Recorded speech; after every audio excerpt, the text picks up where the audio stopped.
حضرت عمر صحابہ کے بیچ بیٹھے تھے، فرمایا تم بھی ان فتنوں کے بارے میں جانتے ہو جو نبی کریم نے بیان فرمائے؟ تو کہنے لگے ہاں۔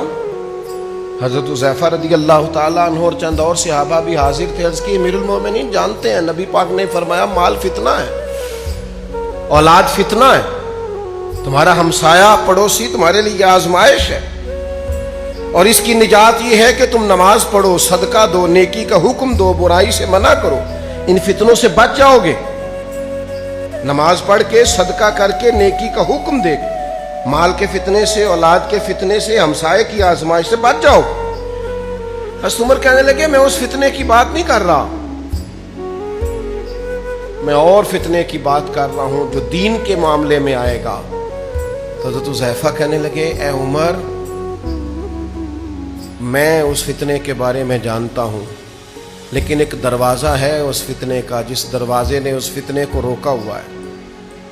تو حضرت عمر فوراً بولے، فرمانے لگے پھر یہ بتاؤ کہ وہ دروازہ کھولا جائے گا کہ توڑا جائے گا؟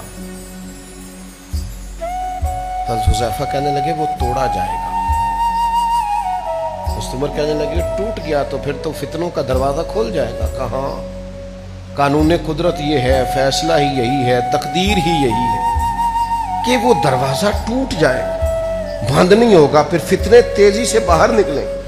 مجلس برخاست ہو گئی، جناب عمر گھر تشریف لے گئے، لوگوں نے حضرت حذیفہ کو پکڑ لیا، بخاری میں موجود ہے کہ حذیفہ وہ کون سا فتنہ ہے، وہ کون سا دروازہ ہے جو فتنوں کے رستے میں دیوار بنا ہوا، اور پھر یہ کہ کھولا نہیں جائے گا اور توڑ دیا جائے گا، اور پھر یہ کہ ایسا ٹوٹے گا کہ فتنے باہر آ جائیں گے۔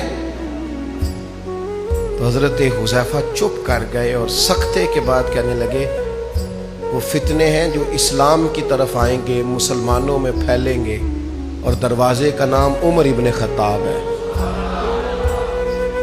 اور فرمایا یہ دروازہ کھولا نہیں جائے گا، توڑ دیا جائے گا۔ عمر شہید کر دیے گئے۔